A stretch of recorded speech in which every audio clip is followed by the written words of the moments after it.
সুপ্রিয় শিক্ষার্থী বন্ধুরা, তোমরা সবাই কেমন আছো? আশা করি সবাই অনেক অনেক ভালো আছো। তোমরা জানো যে গত শুক্রবার এসএসসি পরীক্ষার ফল প্রকাশিত হয়েছে। এখন রাজশাহী বোর্ডের কাহালু মডেল উচ্চ বিদ্যালয়ের এই 21 জন শিক্ষার্থী ফেল এসেছিল এসএসসি রেজাল্ট দেওয়ার পর। পরবর্তীতে এই 21 জন শিক্ষার্থীর যে বিষয়ে ফেল এসেছিল সে বিষয়ে পাস এসে গেছে। ঠিক আছে, এখন কিভাবে কি হলো পুরো ঘটনা আমরা জানবো আজকের ভিডিওতে। ভিডিও শুরু করার আগে সবার কাছে ছোট্ট একটা রিকোয়েস্ট করছি, যারা এখনও আমাদের চ্যানেলটিকে সাবস্ক্রাইব করনি তারা এখনই সাবস্ক্রাইব করে রাখো, তাহলে পরবর্তীতে তোমাদের জন্য প্রয়োজনীয় সকল শিক্ষণীয় আপডেট সবার আগে পেয়ে যাবে। আর যারা অলরেডি সাবস্ক্রাইব করেছো তোমাদের সবাইকে জানাচ্ছি অসংখ্য ধন্যবাদ।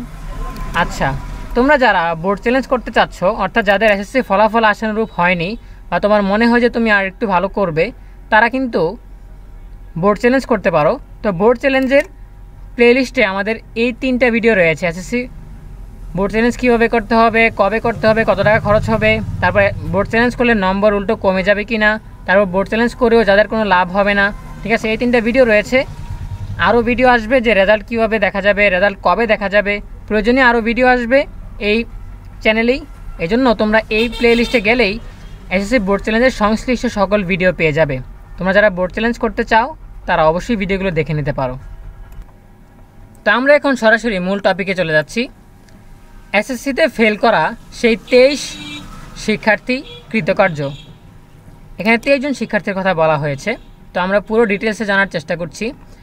এসএসসি পরীক্ষায় তথ্য ও যোগাযোগ প্রযুক্তি বিষয়ে ব্যবহারিক নম্বর না পাঠানোর কারণে বগুড়ার কাহালু সরকারি মডেল স্কুলের ফেল করা 23 শিক্ষার্থীর সবাই পাশ করেছে।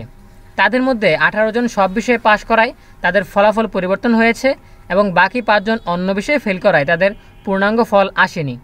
মঙ্গলবার 1 আগস্ট বিকেলে কাহালু সরকারি মডেল স্কুলের প্রধান শিক্ষক FMA সালাম এই তথ্য নিশ্চিত করেছেন। জানা গেছে, গত 28 জুলাই শুক্রবার এসএসসি পরীক্ষার ফলাফলে কাহালু সরকারি মডেল উচ্চ বিদ্যালয়ের 108 শিক্ষার্থীর মধ্যে ব্যবসায় শিক্ষা বিভাগের এই 23 শিক্ষার্থীকে একযোগে অকৃতকার্য দেখানো হয়। পরে বিদ্যালয় কর্তৃপক্ষ বুঝতে পারেন যে আইসিটি বিষয়ের ব্যবহারিক পরীক্ষার মার্ক রাজশাহী বোর্ডে না পৌঁছায় তাদের অকৃতকার্য দেখানো হয়েছে। এ নিয়ে 29 জুলাই শনিবার অভিভাবকেরা অভিযোগ করেন কেন্দ্র কাহালু তাহেরুন্নেসা বালিকা উচ্চ বিদ্যালয় থেকে ওই 23 শিক্ষার্থীর ব্যবহারিক নম্বর পাঠানো হয়নি। পরে 30 জুলাই রবিবার কেন্দ্র সচিব ও স্কুলের প্রধান শিক্ষক বেলাল উদ্দিন সমস্যার সমাধানে রাজশাহী বোর্ডে যান। পরে মঙ্গলবার আইসিটি বিষয়ে নতুন করে ফলাফল প্রকাশ হলে 23 শিক্ষার্থী পাশ করেন বলে জানানো হয়। তাহেরুন্নেসা বালিকা বিদ্যালয়ের প্রধান শিক্ষক বেলাল উদ্দিন জানান, অনলাইনে ব্যবহারিক নম্বর এন্ট্রি করার সময় সামান্য ত্রুটি হয়েছিল। পরবর্তীতে তার সমাধান আমরা করেছি। এখানে কোনো ধরনের ষড়যন্ত্র ছিল না। আমরা খুব দ্রুত সময়ে সঠিক ফল আনতে সফল হয়েছি। ফলাফলে 23 জন শিক্ষার্থীর মধ্যে 18 জন সব বিষয়ে পাশ করেছে। আইসিটি বিষয়ে 23 জনই A+ পেয়েছে। তবে এদের মধ্যে 5 জন অন্য বিষয়ে ফেল করায় তাদের অকৃতকার্য দেখানো হয়েছে। কৃতকার্যদের মধ্যে একজন GPA 5, 5 জন A গ্রেড এবং বাকিরা A- পেয়ে উত্তীর্ণ হয়েছে। দেখো, শিক্ষকদের একটু গাফিলতির কারণে এই ভুলটা হয়ে গেছে। তাই আমি বলবো, তোমরা যারা বোর্ড চ্যালেঞ্জ করতে চাও, যাদের কনফিডেন্স রয়েছে যে আমাদের পরীক্ষা ভালো হয়েছে, আমরা অবশ্যই পাস করব বা আমরা অবশ্যই A+ পাবো বা যেই ফলাফল এসেছে তার তুলনায় আমরা ভালো পাবো, তাহলে অবশ্যই তোমরা বোর্ড চ্যালেঞ্জ করে ফেলবে।